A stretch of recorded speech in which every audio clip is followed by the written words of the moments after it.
tomorrow it's fight day. You bet. What are the thoughts going through your mind just a few hours before the event? You know, it's in many ways we prepare just like the fighters. For me, I mean, fight day itself, I try to sleep in as much as possible. Just make sure you are, totally rested. Go over any videos of the fighters last minute. Make sure the notes are all in order, and really, to be honest with you, just visualize just like fighters visualize. Hopefully, a good broadcast, and make sure that I'm as prepared as possible to convey the information necessary to the audience. For most of your career, you have been the lead play-by-play voice. Lately, you've been doing this sort of third man role, the Max Kellerman role, so to speak. How is that for you? Is it an adjustment? Yeah. Do you like it? Is it a challenge? I'm a play-by-play announcer, first and foremost. That's the most experience I have. It is an opportunity for me to show my versatility and to, take on something that isn't innate or something automatic. I mean, I've always wanted to challenge myself since I was young, and there, people may not understand or even realize this, but I've done every sport imaginable, including curling, in which I was booed out of the building. I'd watched curling, very as a cursory thing, and I did some research, made sure I knew what the hog line was and certain things, but I learned a valuable lesson that day.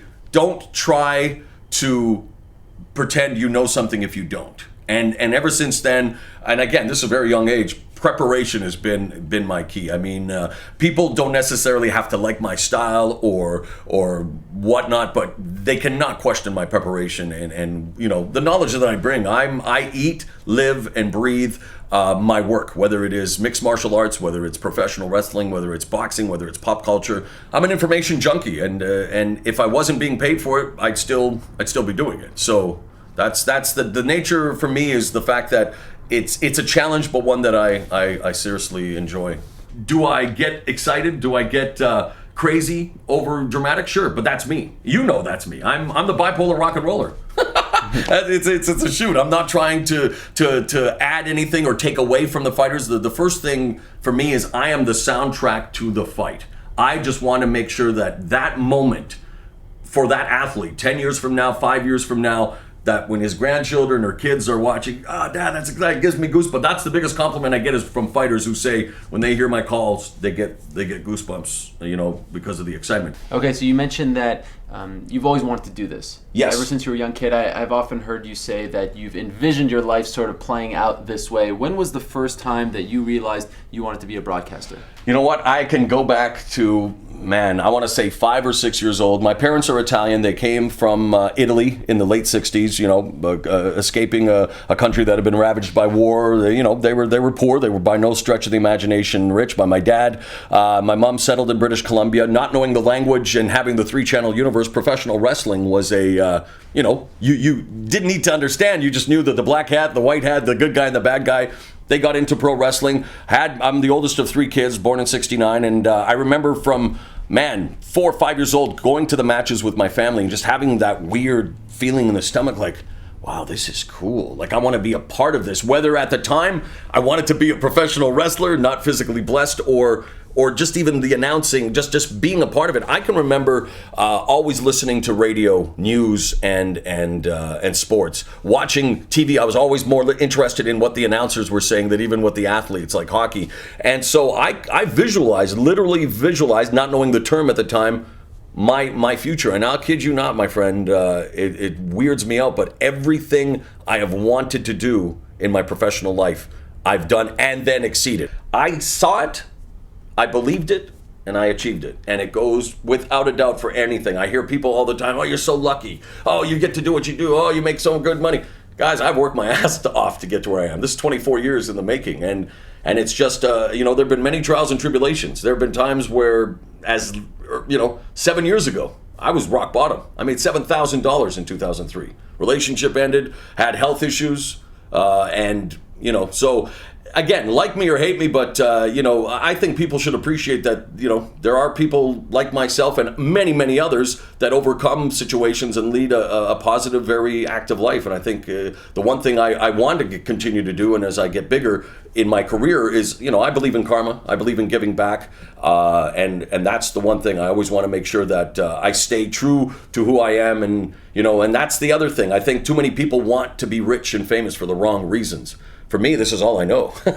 This is all I know. Let's talk about when you hit rock bottom. Yeah. What exactly happened? Okay, well, I was diagnosed with, at the time it was called manic depression when I was 19 years of age. My best friend at the time, who was as huge a pro wrestling fan as I was, Michael Jansen, rest in peace, he was the first time that death hit me hard. Like, it was like my brother, you know, and he died of a heart attack at the age of 19, very sudden, and that gave me, that sent me for a loop. And I noticed, and people started noticing my behavior, my moods, like, things weren't right with me, and very became obsessed with death and darkness, and just really not a good person to be around at the time. And my girlfriend at the time became very concerned, and she, they brought me to the hospital saying, this guy, there's something not right with this guy. And I'd had success already with the wrestling, All-Star Wrestling from 16 to 19. I think that also played a part in it. While I didn't make a lot of money, a lot of attention right away. And there is something to be said about too fast, too much too soon, especially when there's no handbook, there's no rinse. So not to say I became like this huge megalomaniac, but it was like, wow, this people know me now. People this, and then when that happened, it's like, that's not supposed to happen to someone like me. My life's perfect. I'm a child star. So I was diagnosed with having a chemical imbalance.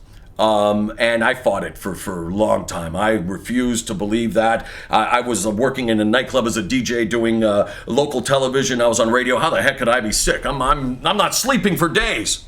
Oh, really? That's not normal, is it, more? So I went on and off for a couple of years battling that, not taking any medication or anything for it. And then finally, years later in 2003, I'm living in a basement of my friend in Calgary doing a radio show in Calgary, morning show as a sportscaster.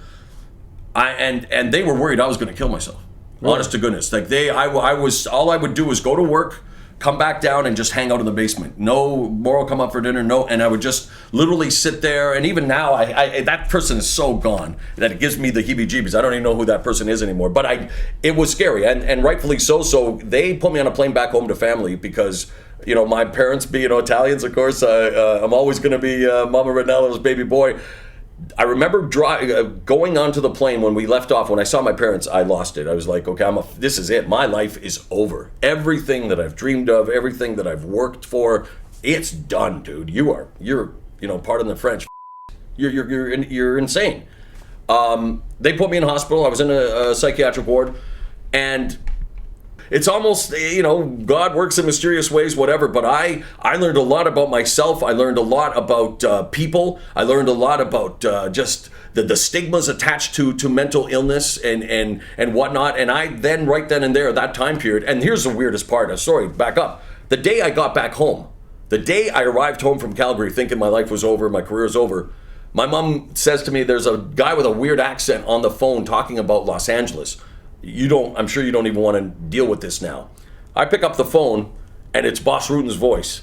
And he's saying, Mauro, you have to send a tape to Los Angeles. He's not knowing what's going on in my life or anything. We had met 2 years prior on a bad movie in Vancouver, made connection. He was the first person that had ever said, I'm definitely going to keep in touch with you, and had done that and really wanted to work with me again. So 2 years later, he is giving me this opportunity, and it's the day I come back, so I'm not mentally well at all. I pick up and I collapse. I start crying. I'm done because I cannot believe that on a day that I'm hitting rock bottom, this opportunity of a lifetime comes.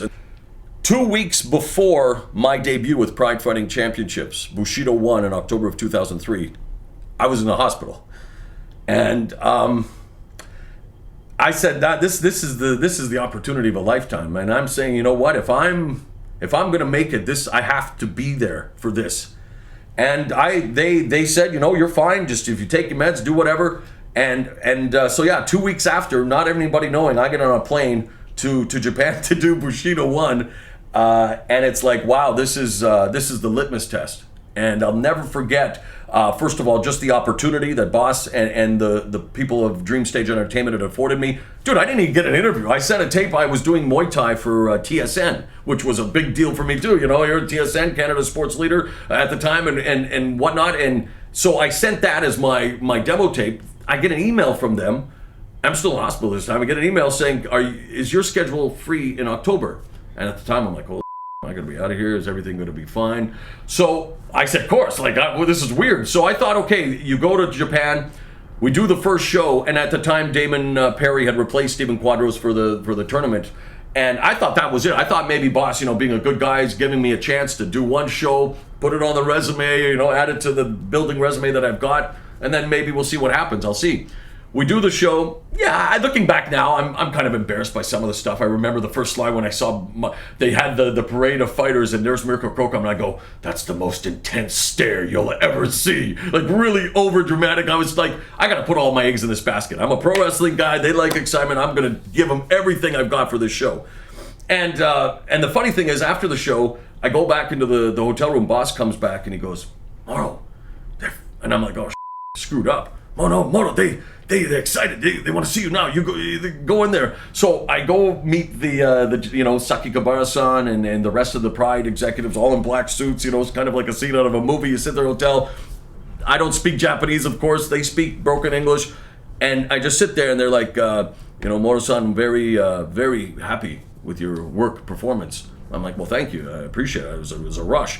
The next thing I know, they're asking me, be back New Year's Eve, and then Boss went and talked to them, and he came running in, more, they want to bring you on full time, dude. And I'm like, wow, well, that's amazing. So without, before I know it, I have a 2-year contract with Pride. I ended up going to Japan 31 times in 3 years. And the funniest thing was that break that Boss Roon gave me made me decide, Mauro, this is what you want to do. And I'm not ashamed to say whatever. Since 2003, I've taken my one pill every day, and I would not change my life with anyone. I would not trade my experiences. I just thank whoever is responsible. If there's a God, there's a God. Thanks to Boss Rutan, though, and Pride, and then everyone else since. Wow, that's all I can say, because it's been a snowball that's been out of control, and it's been an amazing ride since. Did Boss Rutan and that break save your life?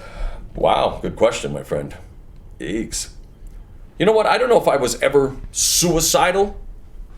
Very depressed, and oh man, there've been times where. I was a radio DJ. Get this, I was a radio DJ from 97 to 2003. At that time, I quit in 97. Wow, I was a radio DJ from 91 to 97, and there were days where I was, the afternoon guy. Oh, well, you know me, always hyper. Yo, the way we go, CHWK 1270. Yeah, beautiful sunshine. Woo, coming up 10 in a row. Mic off. Instantly tears, throwing things at the wall, like just knowing that this is all fake. This is not how I feel. This is not how. Why were you so mad? My mind wasn't where it was supposed to be. I know that the person that was happy and making other people happy or just pumping people up was not who I am at that time. And I felt like a fraud. I felt I'm going to be exposed as a fraud. That's why when people say, oh, you got a fake voice or you got this, I'm as real as anyone can get. I swear to God, I've got more foibles and faults, and it's become not a joke because I don't ever want to make light of my situation. The nickname, the bipolar rock and roller, if anything, I want to bring to light that, hey, I have a mental illness. I'm a very successful, functional human being. And I want to say to everybody out there, and I know there are tons of people who are, going through depression, clinical depression, not those. And the worst thing people can do is, oh, get up out of bed, or oh, what do you have to be worried about? Or look at you, you're healthy, you're fine. Yeah, I'm not in a wheelchair. I don't have bandages around my head, but at the same time, it's as debilitating as anything else. And so he definitely saved my life in terms of what I am doing. And I take bullets for family. I will take a bullet for Boss Rutan.